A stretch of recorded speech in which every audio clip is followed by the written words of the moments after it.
Assalamualaikum warahmatullahi wabarakatuh. Baik, dalam video tutorial kali ini saya akan menyampaikan cara penginputan data realisasi, baik itu triwulan 1, 2, dan seterusnya.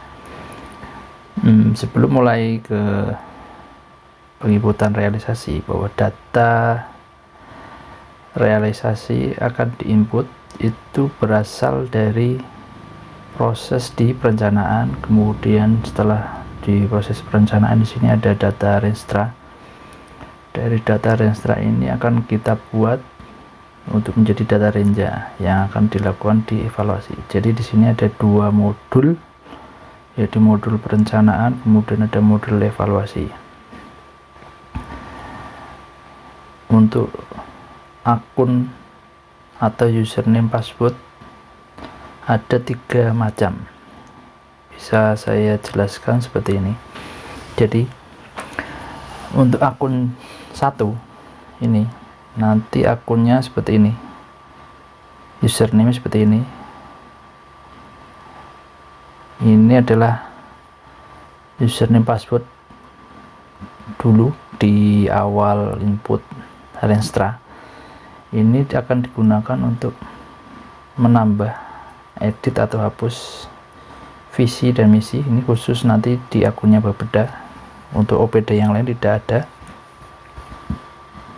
Kemudian untuk tambah, edit dan hapus data tujuan dan sasaran daerah, ini juga khusus untuk Bapeda. Baru nanti di berikutnya ada untuk input atau tambah, edit dan hapus data tujuan dan sasaran perangkat daerah. Ini nanti semua OPD akan bisa mengaksesnya.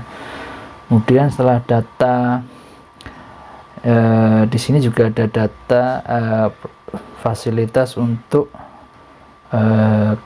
create data renja. Jadi data renja akan dibuat dengan akun 1. Jadi akan disesuaikan dengan OPD-nya. Nanti OPD Dinas Pendidikan akan masuk sebagai Dinas Pendidikan dan dinas-dinas yang lainnya juga. Kemudian untuk akun 2, di akun 2 ini akun 2 bisa masuk baik di modul perencanaan ataupun di modul evaluasi. Jadi bisa digunakan di modul perencanaan dan modul evaluasi untuk jenis akun yang kedua. Di akun 2 untuk yang di modul perencanaan, dia berfungsi untuk input, edit dan delete data renstra per bidang. Jadi nanti ketika login dengan akun ini, yang contohnya akun username seperti ini, itu nanti digunakan untuk input data renstra per bidang. Kemudian akun 2 ini akan digunakan kembali pada modul evaluasi, yaitu di sini modul evaluasi akan digunakan kembali. Fungsinya adalah untuk input data, input, edit data, dan delete data renja per bidang, kemudian data DPA per bidang, dan kemudian input dan edit data realisasi per bidang. Kemudian ada fasilitas juga untuk mengajukan data. Jadi setelah data realisasi diinput, nanti ada fasilitas untuk mengajukan. Nah, ini sebenarnya kewenangannya di Kabid. Jadi nanti seluruh bidang koordinasi terlebih dahulu untuk mengajukannya, agar tidak ada misalkan ada 3 bidang, sementara yang selesai baru 1 bidang kemudian mengajukan, maka yang 2 bidang setelah diajukan tidak bisa input, maka harus koordinasi terlebih dahulu dengan semua bidang sebelum mengajukan data tersebut. Kemudian di akun ini juga bisa input, edit, dan delete data faktor, yaitu nanti menginput data faktor pendorong, penghambat, kemudian tindak lanjut renja. Ini faktor pendorong dan penghambat renja ya. Nah, kemudian di sini juga bisa cetak output atau dokumen dari hasil data input ini, realisasi ini. Kemudian bisa input, edit, dan delete data penanggung jawab. Kemudian ada akun 3. Akun 3 ini sebenarnya seperti admin ya.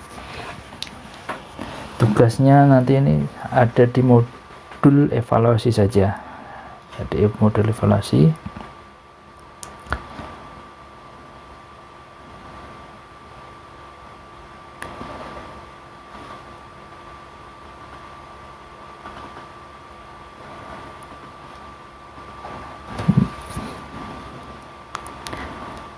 Akun ini digunakan untuk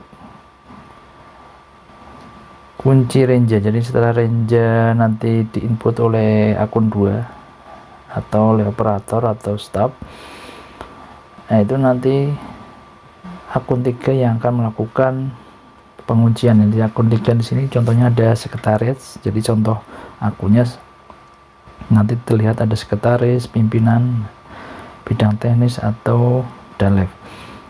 Ya nanti untuk level OPD, selain OPD Bapeda itu ada sekretaris dan pimpinan saja. Jadi nanti digunakan untuk kunci renja, buka kunci renja, dan create data DPA. Jadi nanti setelah data renja diinput akan dikunci oleh akun 3. Kemudian setelah dikunci ya, akun 3 ini akan create data DPA. Kemudian data DPA akan diedit lagi oleh akun 2. Nah, akun 2 kemudian data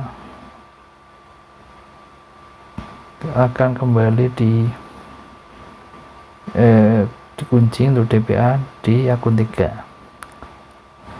Kemudian akun 3 ini akan bisa melakukan seperti yang dilakukan oleh akun 2, yaitu mengajukan data realisasi. Sebenarnya lebih bagus nanti yang mengajukan data realisasi mungkin dari sekretaris, sekaligus nanti akan verifikasi data realisasi. Verifikasi data realisasi ini nanti ada beberapa tahap, nanti bisa kita lihat pas di demo aplikasinya. Kemudian bisa input, edit, dan delete data faktor seperti yang dilakukan oleh akun 2 tadi. Ini sama.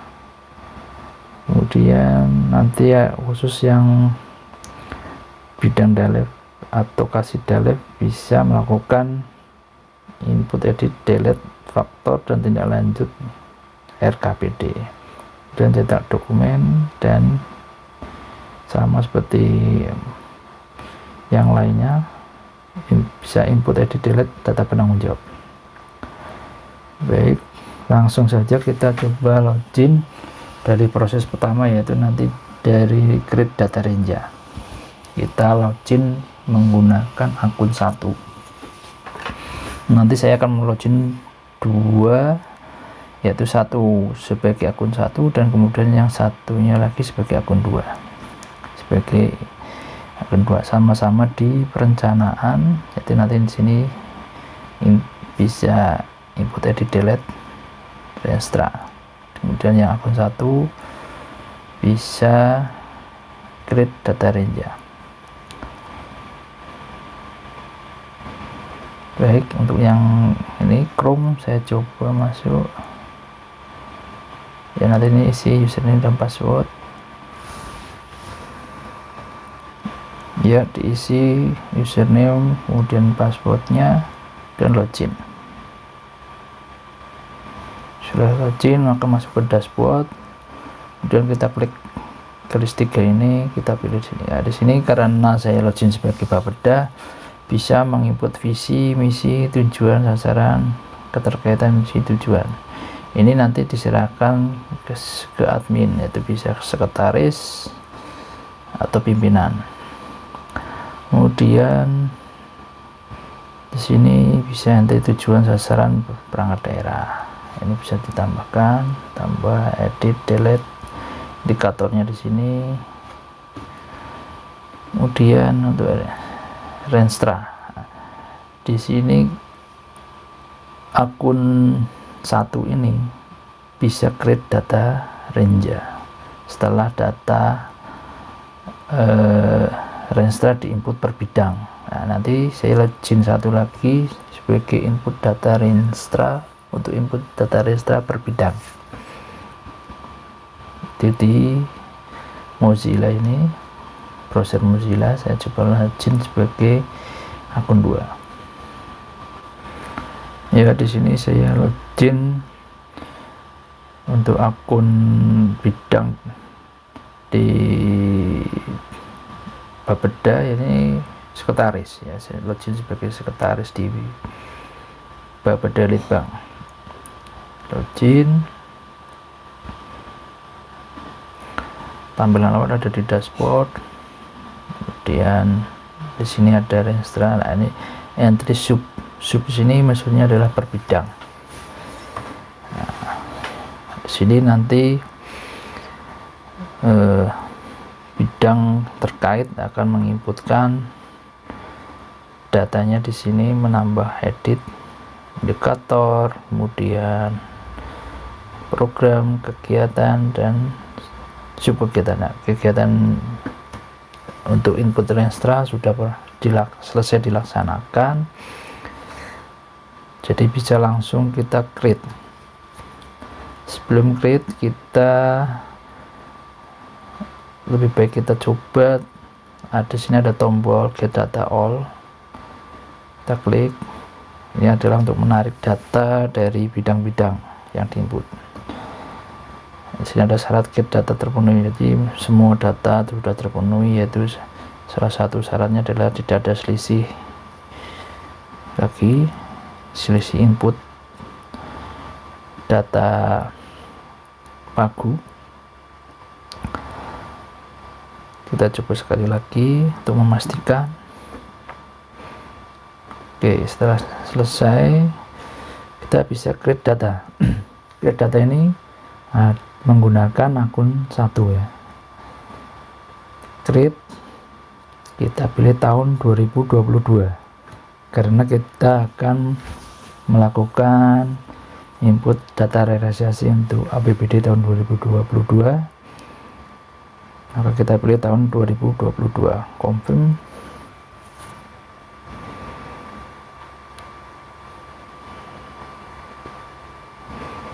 Nah, jika berhasil akan muncul create data range berhasil, berarti data range sudah berhasil dibuat. Berikutnya saya akan login di modul evaluasi. Sama seperti tadi, akan saya akan login di 2 akun. Satu akun sebagai akun 2, kemudian satu lagi sebagai akun 3.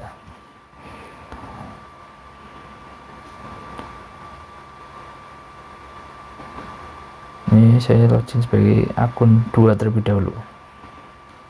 Nah, ini saya sudah masukkan akun 2 per bidang. Nanti login sebagai bidang, di sini adalah sekretaris. Kebetulan saya login sebagai sekretaris di Bapeda Litbang. Kemudian ini sudah diinput username-nya, ini password. Jangan lupa tahunnya adalah tahun 2022. Login.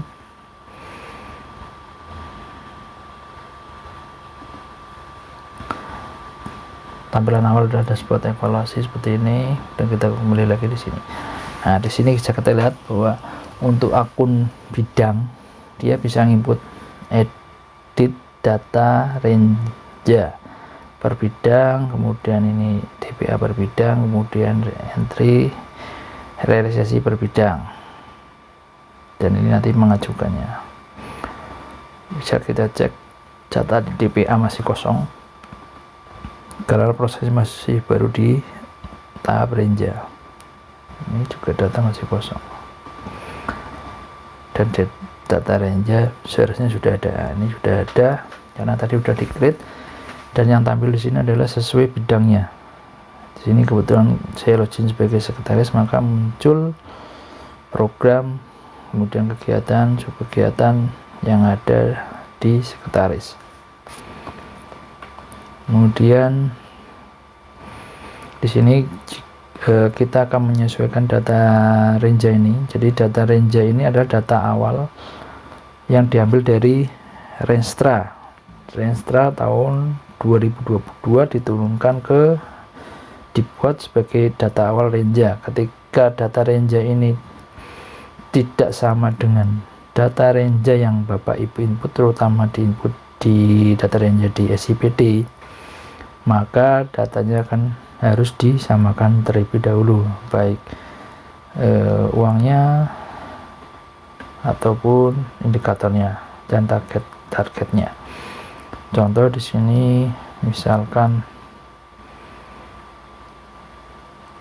uangnya nih saya edit, saya tambahkan Rp1. Ini titik 00 adalah sebenarnya koma nih, artinya koma, ada 3 digit koma di belakangnya. Jadi kalau mau menambahkan Rp1, maka ini saya hapus, saya ganti 1, saya simpan. Nah, ini sudah jadi 1 ya, muncul 1. Kemudian kalau ada lokasi bisa ditambahkan, misalkan seperti ini, udah sumber dana dari mana, BPD kah atau DAK, bisa ditambahkan.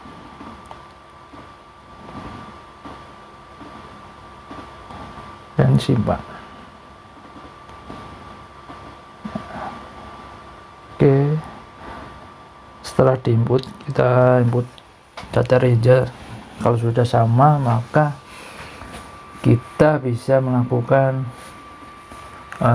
create data DPA. Untuk create data DPA, maka kita harus login di akun 3. Akun 3 ini nanti langsung sekretaris, akun yang dimiliki sekretaris dan pimpinan. Sebenarnya sekretaris dan pimpinan ini termasuk bisa dikatakan akun admin. Saya coba masuk di sini untuk yang Chrome sebagai admin atau sekretaris. Nah, ini bedanya antara sekretaris sama akun pimpinan. Itu akun sekretaris nanti tidak ada verifikasi di level pimpinan. Sementara untuk akun pimpinan lengkap seperti yang dimiliki akun sekretaris. Cuma di sini akun pimpinan ada tambahan untuk verifikasi di level pimpinan. Ini saya coba yang masuk sebagai sekretaris dulu. Ya, ini akun 3. Saya login sebagai sekretaris. Ada lagi nanti sebagai pimpinan. Sebenarnya kalau mau langsung lengkap itu di login sebagai akun pimpinan. Tapi saya mau coba menunjukkan bahwa akun sekretaris, kalau nanti benar-benar sekretaris yang megang sekretaris, akun pimpinan sebenarnya yang megang pimpinan, itu akan ada 2, dibutuhkan 2 akun. Login, sama tampilan dashboard evaluasi. Yang membedakan di sini akan menu-menunya. Nah, di sini yang muncul cuma edit data range. Nah, ini bedanya dengan yang akun satunya adalah di sini ada kata subnya. Nah, di sini dia berarti sub itu per bidang. Kalau yang akun sekretaris ini dia tidak ada kata subnya. Nah, ketika diklik, data masih kosong. Kenapa data masih kosong? Karena kita belum melakukan klik data, get data. Coba kita get data, klik tombol get data, akan mengambil seluruh data di bidang-bidang, akan jadiin satu di sini. Kita klik, get data berhasil, bisa kita refresh. Nah, data sudah muncul nih, semua bidang muncul tadi. Di sekretaris cuma ada programnya, ada penunjang urusan aja. Nah, ini mungkin di bidang-bidang lain ada nih, udah masuk juga. Untuk lebih meyakinkan lagi, coba bisa kita get data lagi. Kemudian jika proses input data di Renja sudah selesai, semua bidang sudah input, maka sekretaris bisa melakukan kunci data Renja. Klik, nah kunci Renja berhasil. Nah, kemudian setelah dikunci, ternyata setelah dicek ada mungkin data yang tertinggal atau kesalahan data, maka sekretaris bisa melakukan buka kunci. Efek dari kunci Renja, maka di bidang sudah tidak bisa melakukan edit kembali. Contoh tadi ada data yang ditambahkan di sini. Nah, ini satu ya. Kita coba edit kembali, kita kembalikan datanya jadi 0. Kita simpan. Nah, data tidak bisa diedit karena sudah terkunci. Nah, kondisi seperti ini masih bisa diperbaiki jika sekretaris belum membuat data DPA atau create DPA. Jadi kuncian tadi bisa dibuka. Nah, ini kunci berhasil dibuka. Tadinya sekretaris ini ada angka 1 di sub kegiatan ini, pelaksanaan penatausahaan. Nanti kita edit.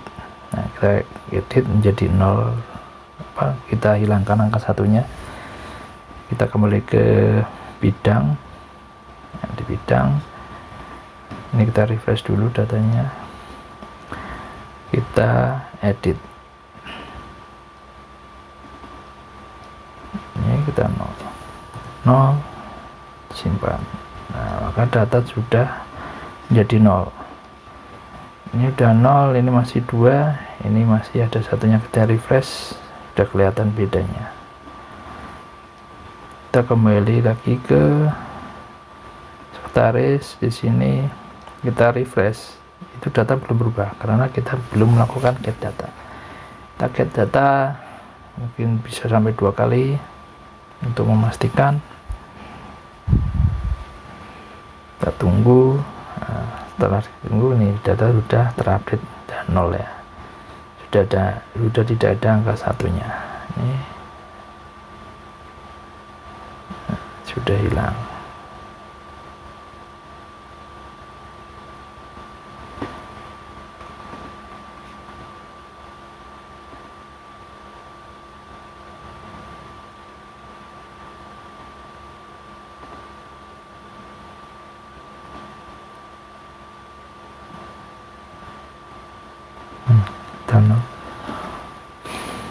Kemudian kita bisa sekretaris bisa melakukan kunci kembali.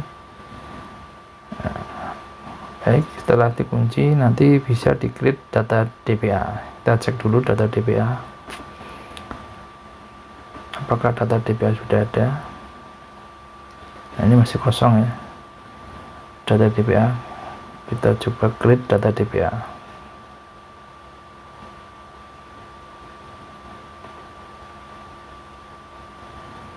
Proses create data DPA berhasil. Nah, maka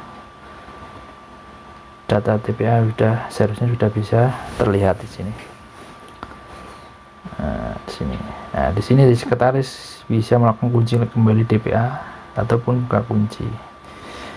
Kunci DPA ini ketika data DPA sudah dikunci, maka input realisasi sudah bisa dilakukan. Ketika sudah input realisasi dilakukan, sebisa mungkin jangan membuka kunci DPA.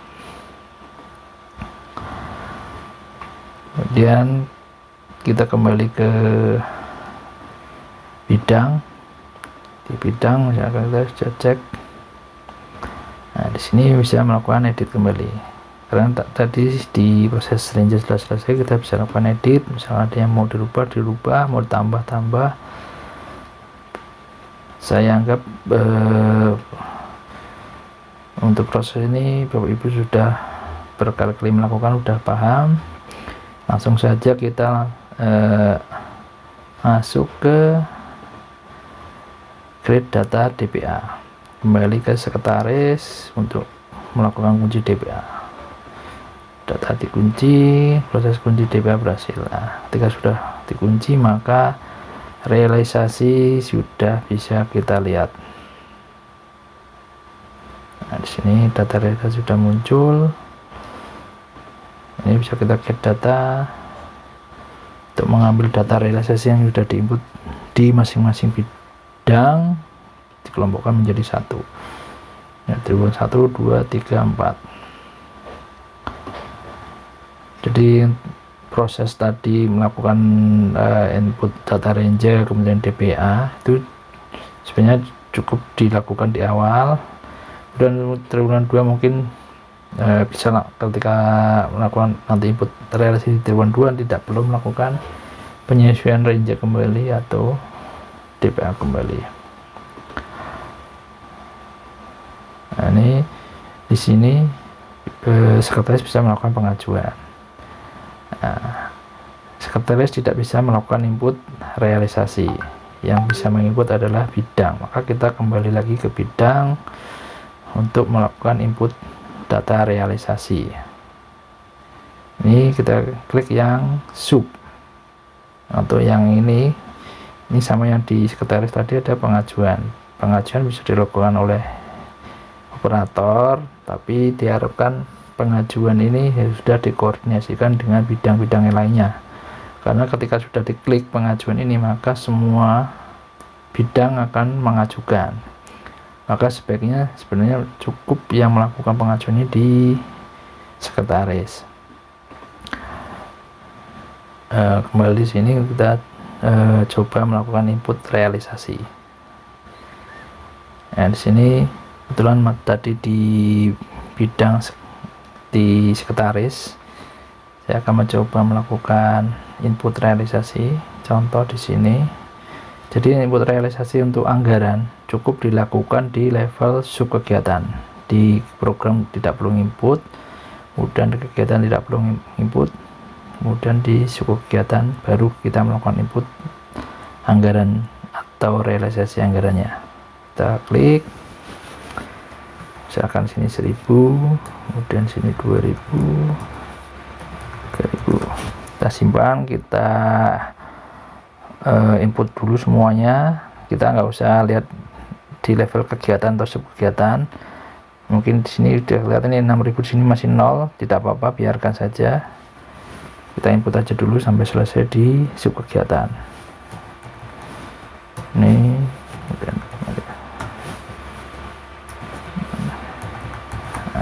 kita simpan. Ini kan seharusnya udah ada 21.000. Ini masih kosong, tidak apa-apa. Misalkan ini kita input realisasi di anggaran sudah selesai, baru kita klik refresh. Nah, nanti ini udah otomatis melakukan sum ke atas. Kemudian untuk input indikator itu dilakukan di masing-masing indikator. Jadi program punya indikator harus kita input, kemudian indikator kegiatan juga kita harus input, dan indikator subkegiatan itu harus kita input. Dan masing-masing indikator ini datanya masing-masing ya tidak terkait satu sama lainnya. Jadi ketika di sini 100% belum tentu di kegiatan juga 100% ataupun di program 100% misalkan kalau itu persen. Karena di sini misalkan di sini dokumen, atasnya dokumen, di sini persen. Itu satunya sudah berbeda. Jadi tidak bisa kita melakukan cukup satu input di subkegiatan akan hasilnya akan bisa muncul di kegiatan ataupun di indikator program, itu tidak bisa. Jadi harus diinput satu untuk masing-masing indikatornya. Contoh di sini dari indikator kegiatan, subkegiatan.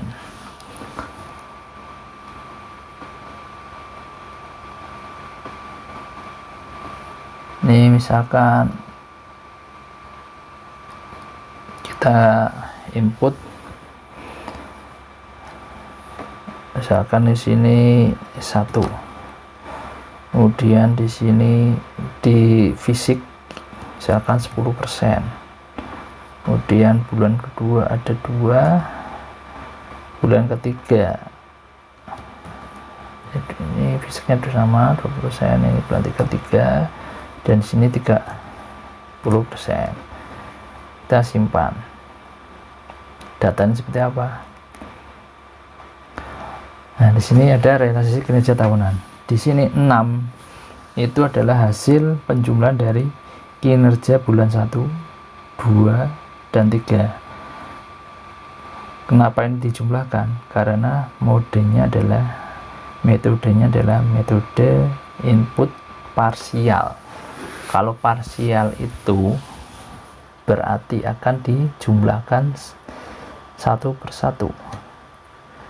Beda cerita kalau ini saya rubah menjadi akumulasi. Akumulasi maka adalah data yang paling terakhir, itulah yang akan digunakan. Kita coba simpan. Nah, maka di sini ada 3 contoh data akumulasi yang cocok. Itu adalah misalkan nih, pertumbuhan ekonomi di bulan 1 ada 1%, di bulan 2 ada 2%, dan di bulan 3 ada 3%. Nah, ini cocok karena tidak dijumlahkan. Kalau dijumlahkan berarti tadi pertumbuhannya 6%, padahal maksud kita adalah cuma 3% di bulan 3, maka cocoknya adalah pakai akumulasi. Tapi kalau sifatnya itu memang jumlahan, contoh tadi ada di anggaran, itu anggaran cocoknya secara otomatis dia adalah tipenya adalah akumulasi, tipenya adalah parsial karena akan menjumlahkan. Ini tidak perlu saya kasih mode, dia otomatis sebagai tipenya adalah parsial, terpisah, dan akhirnya jadi karena terpisah ini harus dijumlahkan. Akumulasi itu adalah gabungan, berarti misalkan di sini ada 1, maka di bulan 2 adalah sudah gabungan dari bulan 1, kemudian di bulan 3 adalah gabungan dari bulan-bulan sebelumnya. Itu adalah tipe akumulasi. Jadi untuk membedakan tipe atau metode yang digunakan adalah akumulasi atau parsial, kalau terpisah dan harus dijumlahkan masing-masing bulan adalah berarti parsial. Tapi kalau akumulasi adalah hasil akhir yang digunakan, berarti dia adalah tipenya adalah akumulasi. Baik, untuk input indikator nanti sama semuanya, caranya sama persis. Di level kegiatan juga sama, nanti di level program juga sama.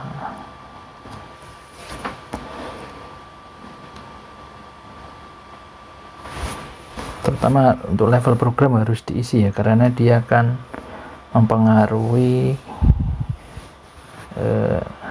penilaian di laporan evaluasi range ini.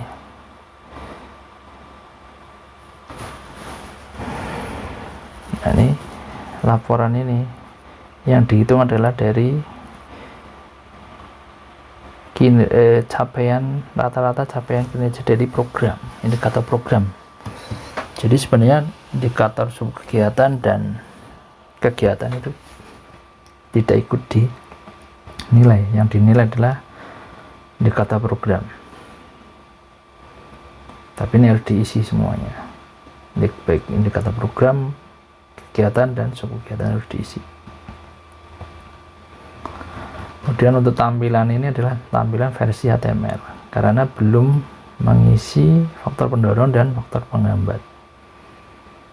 Nah, kemudian diverifikasi. Nanti kalau sudah diverifikasi dan sudah diisi faktor pendorong dan penghambat akan berubah menjadi versi PDF. Kembali ke input realisasi. Setelah data realisasi misalkan sudah diinput semuanya, misalkan di sini target 100% ya. Saya input bulan pertama misalkan 10%, bulan kedua 10, 20,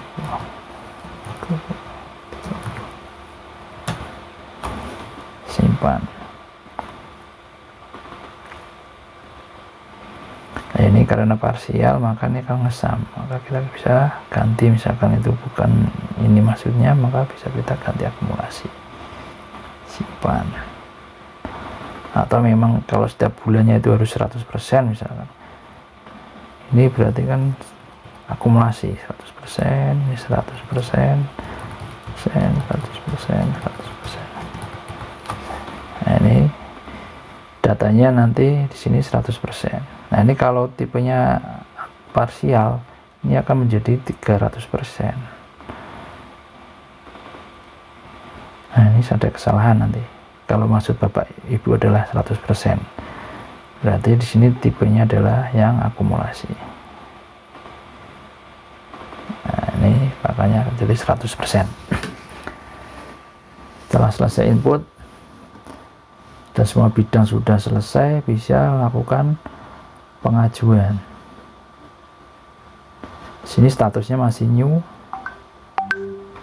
semuanya masih new. Kita buat pengajuan.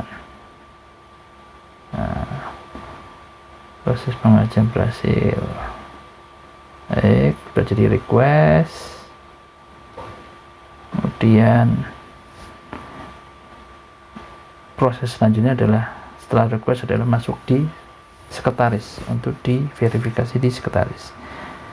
Nah, saya mau kembali lagi ke sekretaris.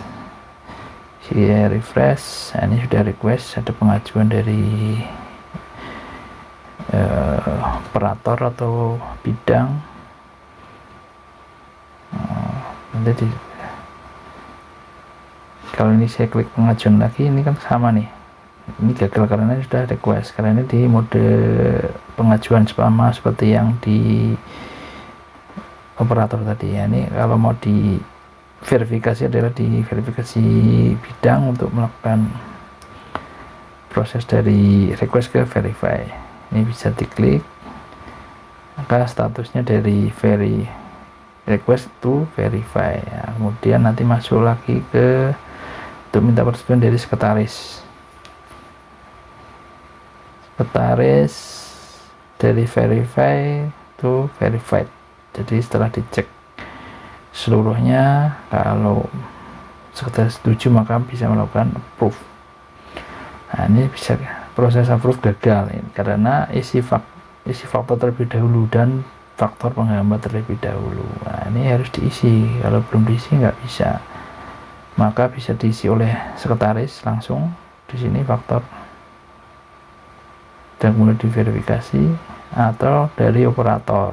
Nah, kembali ke operator, nanti di sini operator bisa melakukan input.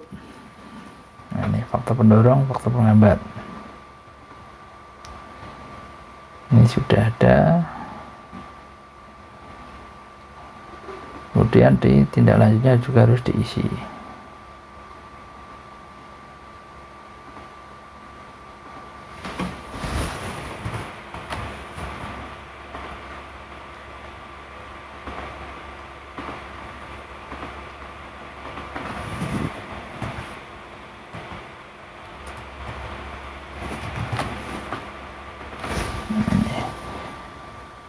Ini udah, nanti bisa diverifikasi. Nanti verifikasinya ada di ini, bisa menambahkan lagi misalkan nih.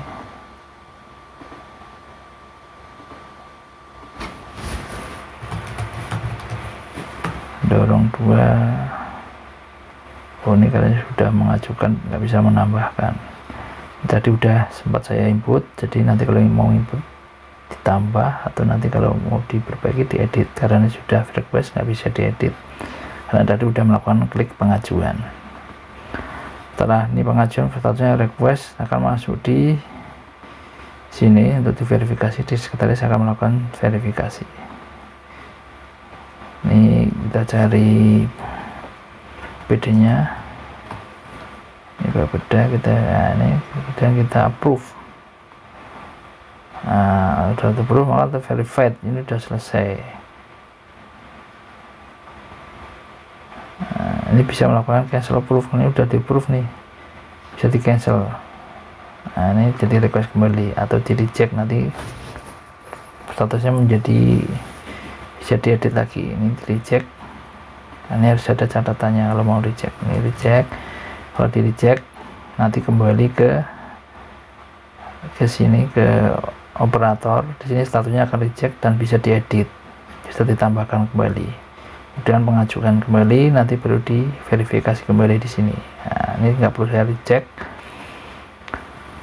kita approve saja. Sudah selesai. Kemudian kita approve satu lagi untuk yang tindak lanjut. Sama kita cari dulu PD nya, kita approve. Sudah, ini sudah verify.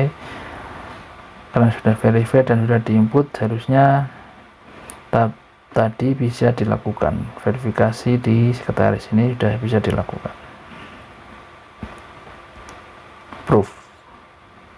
Nah, ini sudah berhasil, tadi kan gagal, sekarang sudah berhasil, statusnya sudah verified. Ini verify, ini verified. Nah, coba kita lihat di outputnya, nanti versinya sudah versi yang PDF.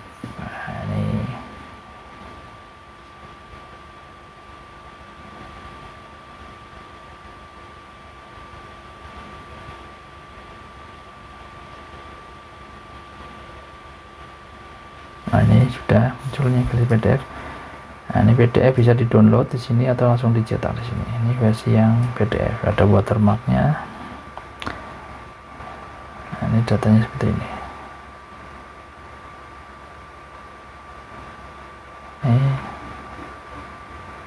Ini rata-rata capaian kinerja program, indikator program. Ini bawah adalah semua program dalam satu PD. Tindak lanjutnya di sini. Oke, ini untuk triwulan 1, triwulan 2, triwulan 3, ini tahunan, gabungan semua triwulan. Kemudian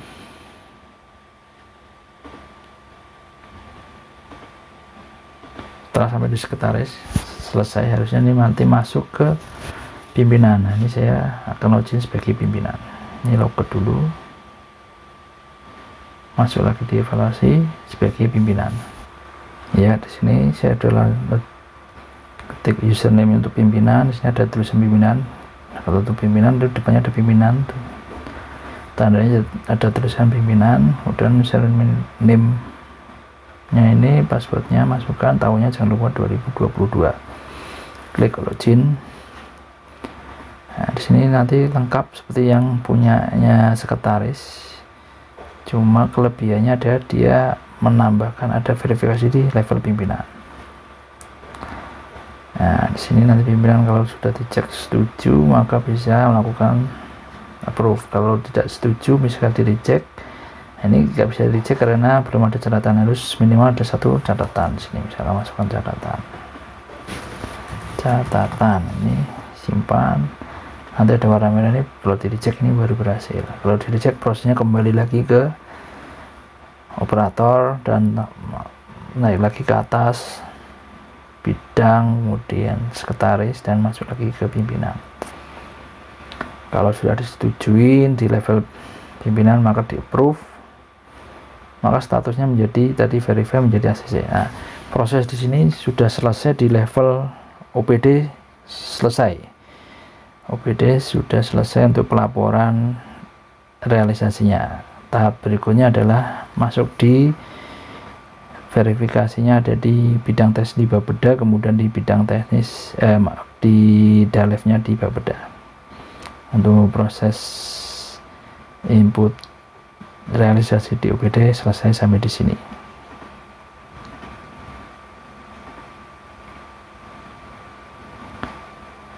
Kemudian kalau dilanjutkan, saya coba masuk login sebagai bidang teknis di Bapeda. Evaluasi. Baik, di sini ada bidang teknis di Bapeda. Ini ada tulisannya seperti ini, username-nya, kemudian password, tahunnya jangan lupa 2022, login.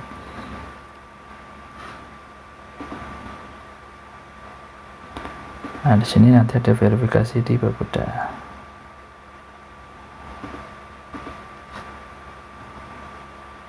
Nah, di sini approve, maka akan lanjut ke Dalef. Dikasih Dalef atau bidang Dalef untuk tahap terakhir finish. Ini jika di reject sama harus ada catatan. Jika disetujui, di approve saja, klik approve, masuk ke bidang Dalef atau kasih Dalef. Kita logout, bisa masuk sebagai Dalef, login.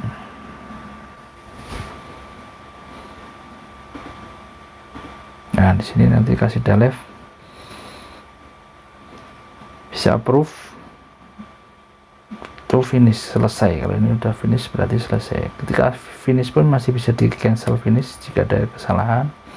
Kemudian setelah itu bisa di reject. Di posisi approve ini bisa di reject, kembali ke operator di OPD. Jika setuju maka bisa di approve.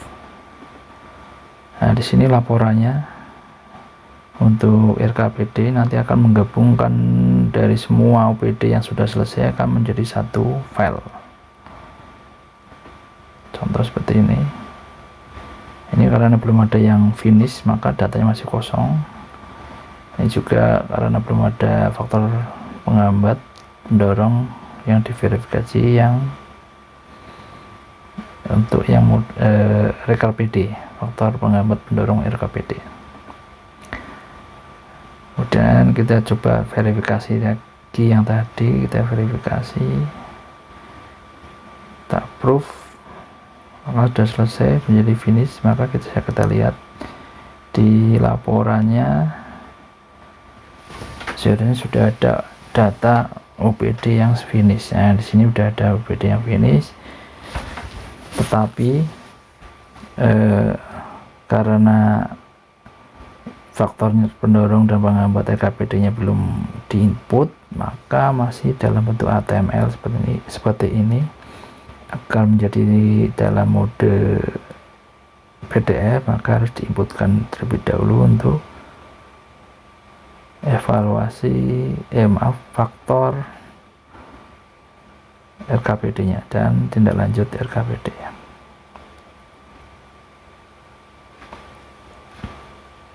Tambahkan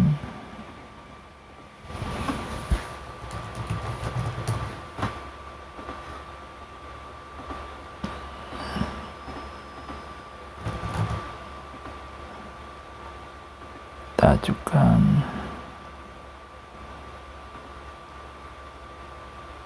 kemudian kita lanjut, kita tambahkan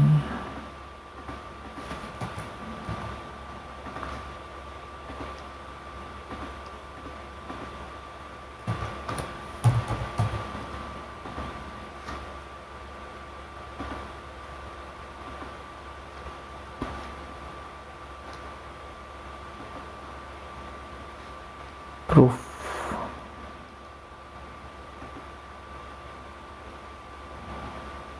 Sudah terverifikasi, kita coba cek di output tadi.